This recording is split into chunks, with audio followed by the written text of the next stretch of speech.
Tudo bem, pessoal? Bloco 2, então, da semana 12. Então, agora, como eu comentei com vocês, a gente já finalizou o conteúdo programático, então a gente vai começar a ver as alterações que o pacote anticrime fez no Código Penal, parte especial, que é a nossa matéria, tá? Então, por favor, peguem o material de vocês, as apostilas de vocês, quem não imprimiu, abra ela no seu computador, abra ela em PDF e anote as alterações, tá? Importante.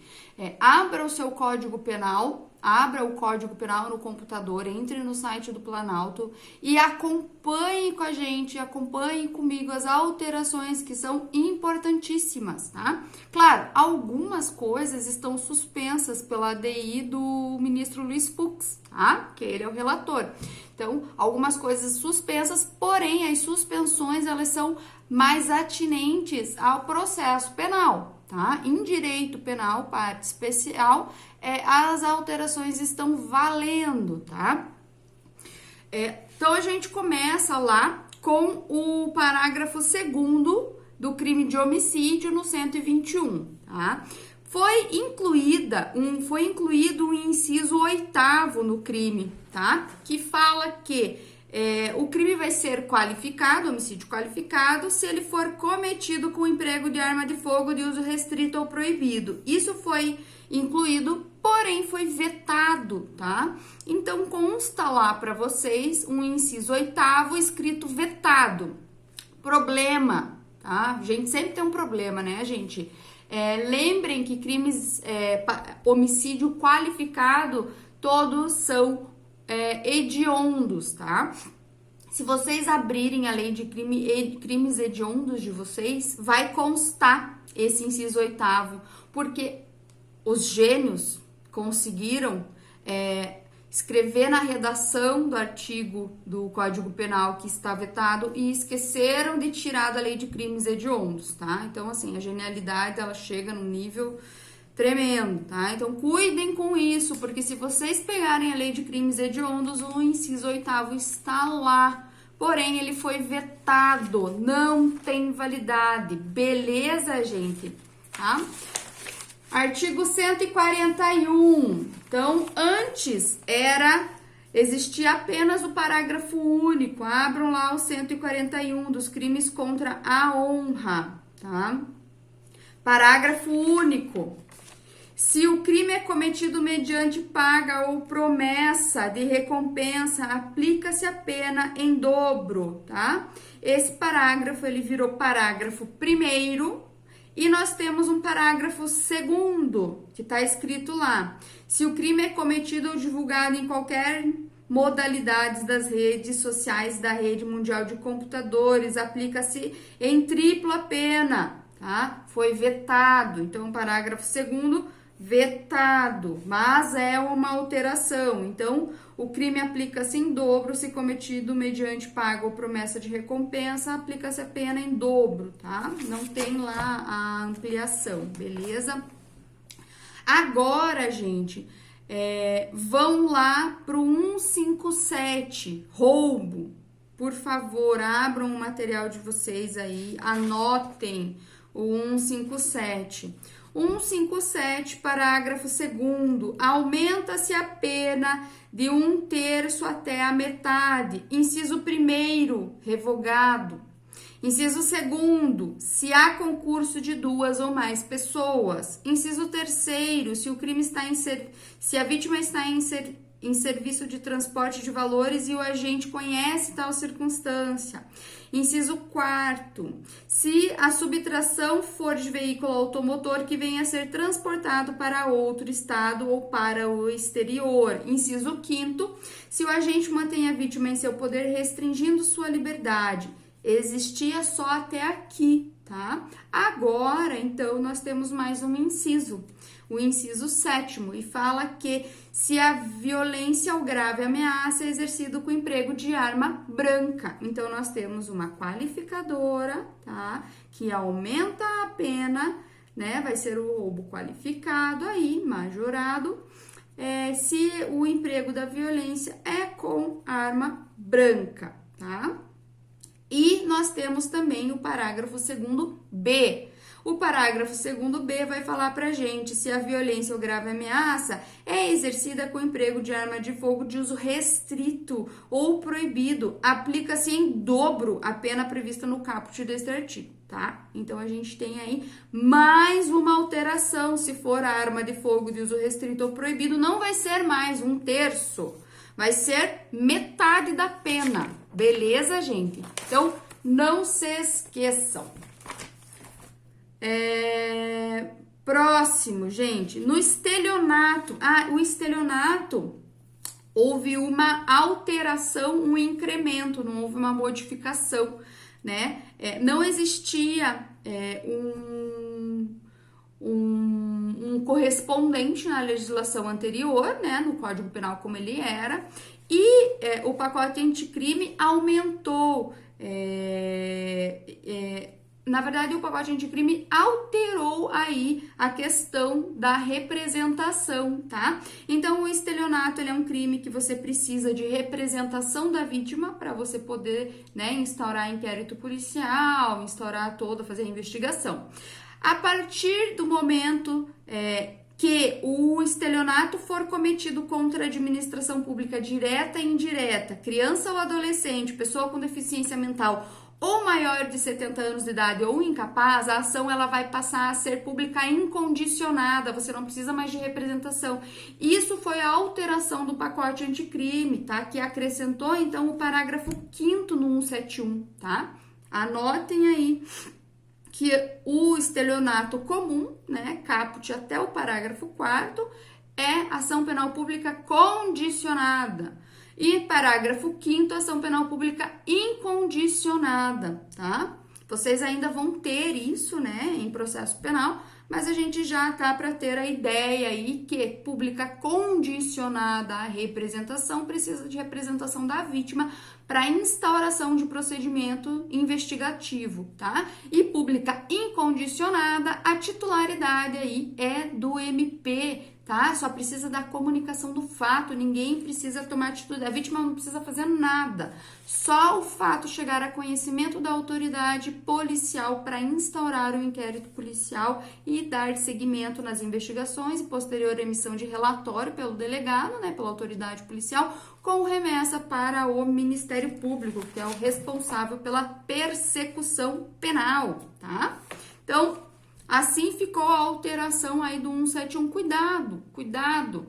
A alteração para quem vai fazer qualquer tipo de concurso público a nível de ensino médio que cobre direito penal, as alterações do pacote anticrime com certeza cairão. A sua prova de OAB, vocês estão aí no 5º período, né? Metade do curso.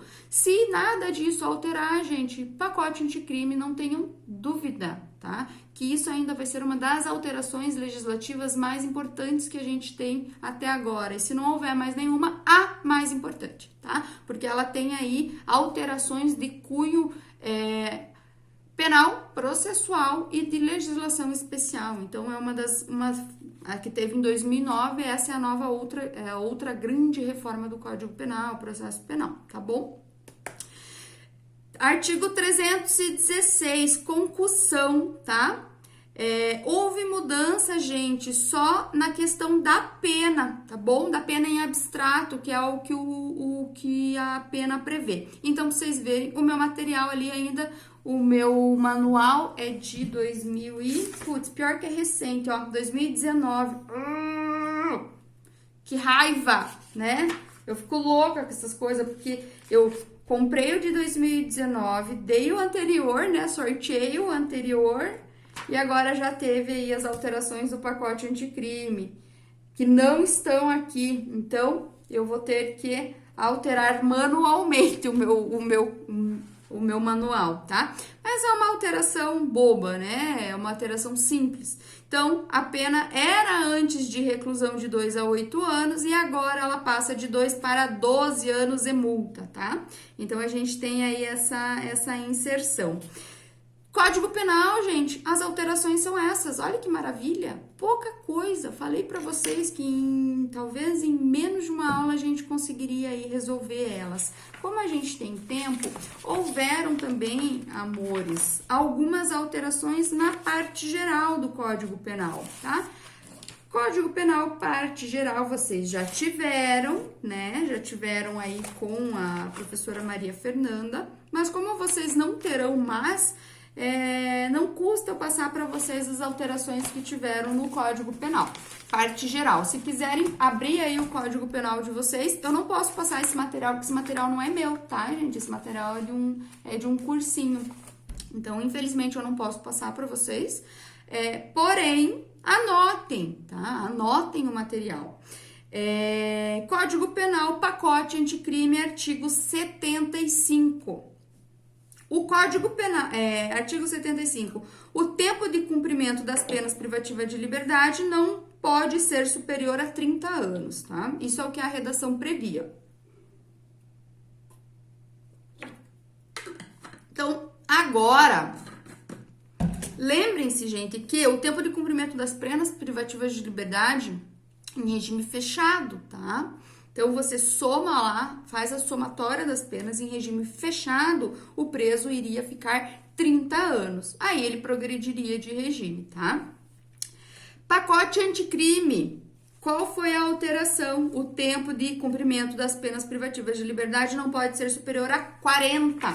Aumentamos aí 10 anos, né? Pro cara ficar lá no fechadinho, sem ver a luz do sol, tá? Se for presídio federal, o bicho pega mais ainda. Lembrem que tem diferença em presídio estadual e presídio federal de segurança máxima, né? Presídio federal, cara, não tem banho de sol. Quer dizer, tem banho de sol um dia. As visitas são monitoradas, gravadas por um vidro, tá? Não tem abraço, não tem visita íntima, não tem cheiro no cangote, não tem nada, tá? Extremamente mais severo esse regime, tá? Então, aí os criminosos, uma das alterações do pacote anticrime foi inclusive isso, né? Os chefes de facções criminosas hoje vão passar a cumprir pena em presídio federal. Tem monitoração eletrônica, monitoração, corte de frequência de rádio, frequência de celular. Acho que só tem rádio, na verdade. Celular não tem, né? Então, assim, os caras ficam enjaulados mesmo, tá? Não tem pátio, tá? É bem diferente as coisas aí. Então, isso é realmente para eles sentirem que a vida deles, a partir do momento que eles cometeram os crimes, não é bolinho, tá? Outra alteração aí, gente, teve mais ainda no 75, que a gente acabou de ver, teve a alteração do parágrafo 1º, né? A inclusão do parágrafo 1º no artigo 75, que fala assim: quando a gente for condenado a penas privativas de liberdade cuja soma seja superior a 40 anos, devem elas ser unificadas para atender ao limite máximo deste artigo, tá? Então, elas vão ser unificadas e o carinha vai ficar lá no regime aberto 40 aninhos, tá? Claro, tem gente, acho que o Fernandinho Beiramar tem 300 anos de pena para cumprir, né? Imagine você progredir de regime com 300 anos, né? E hoje mudou, né? Não é mais em 1/6, 2/3 e 3/5, né? 1/6 para crimes comuns e 2/3, 2/3 e 3/5 para crimes hediondos, né? Primário e reincidente. Agora, gente, a infração 16, 20, 25, 30, 40, 50, 60, 70. Quem comete crime hediondo, gente, começa lá no 30% de pena, em porcentagem, tá? Então, as coisas mudaram bastante. Livramento condicional, gente, lá no 83. As mudanças, elas estão basicamente, né? A mudança tá basicamente no inciso 3º, tá? O inciso 3º, então, antes do livramento condicional, abra lá o seu código, o seu material aí que vocês têm antigo, abra o seu Vademecum e anote isso, porque alterou, mudou. Na hora de você estudar, se você quiser estudar pelo seu VAD, ele tá desatualizado. O meu tá desatualizado. Nem tô abrindo ele para dar aula de processo penal e código penal. Tô usando o material e as apostilas de pacote anticrime para não correr o risco, né?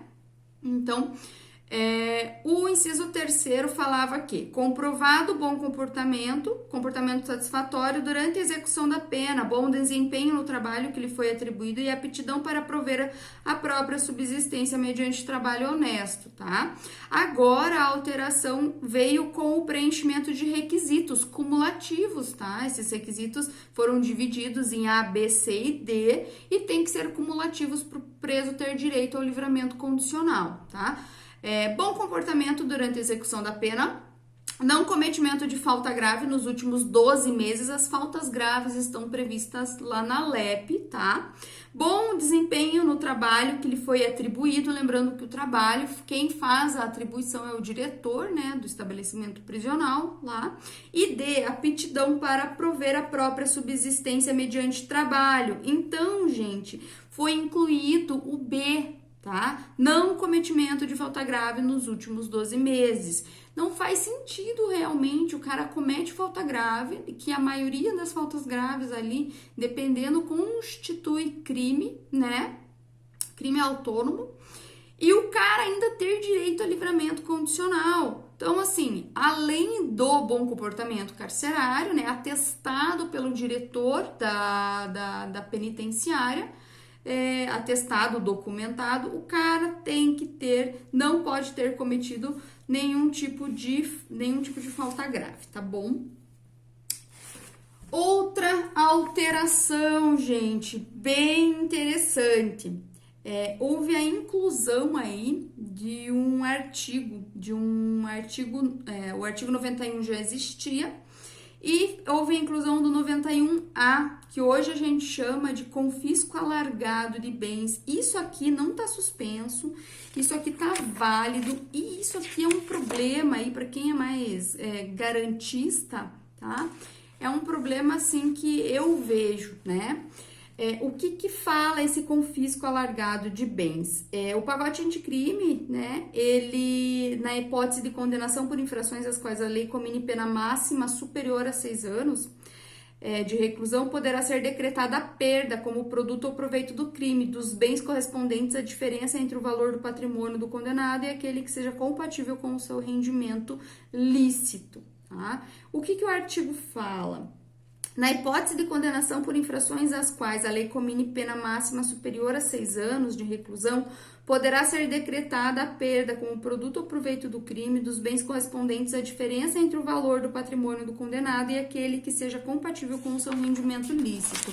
Tem algumas explicações aqui que falam assim, a infração, então, ela tem que ter pena máxima superior a 6 anos e poderá ser decretada a perda, tá? Como produto ou proveito dos bens correspondentes à diferença. O que entende-se por patrimônio, nesse caso, para a gente conseguir identificar em que momento, né? Em quando vai ser. Então, o parágrafo 1º, o código traz, né? O parágrafo 1º vai falar para a gente que o patrimônio do condenado, entende-se por patrimônio do condenado todos os bens de sua titularidade, ou em relação aos quais ele tem o domínio e o benefício direto ou indireto na data da infração penal ou recebidos posteriormente, transferidos a terceiro a título gratuito ou mediante contraprestação irrisória, tá? A partir do início da atividade criminal. Então, ele transfere para o nome de um laranja, né? E a pessoa, só para que a simulação não fique tão feia, a pessoa paga para ele um valor baixinho, tá? O condenado poderá demonstrar a existência da incompatibilidade ou a procedência lícita do patrimônio, beleza? Então, só que veja, quem tem que provar a procedência lícita daí é o condenado, né? Não fica a cargo do Ministério Público provar a ilicitude. O Ministério Público vai mostrar os indícios, né, de que aquele patrimônio não corresponde com a vida que aquele cara levava, ou aquele patrimônio não corresponde com a atividade que ele desempenhava, tá? Igual teve um caso agora do PM, que foi preso no caso, na investigação da Marielle Franco, e o cara ele era PM bombeiro, ele morava numa casa no Rio luxuosíssima, gente, luxuosíssima, piscina, coisa mais linda, tá? Então, a primeira suspeita do Ministério Público e do delegado é, gente, isso não é compatível com a vida de um PM, né? Um PM bombeiro, ainda que o cara seja oficial, é uma casa enorme, né? Então, isso ia ser investigado por eles. E se ficar comprovado aí, e se ficar demonstrado que não diz, né, não condiz com os vencimentos dele, com o soldo dele, ele pode muito bem perder. E aí aplica-se esse caso aqui, o confisco alargado de bens, tá bom?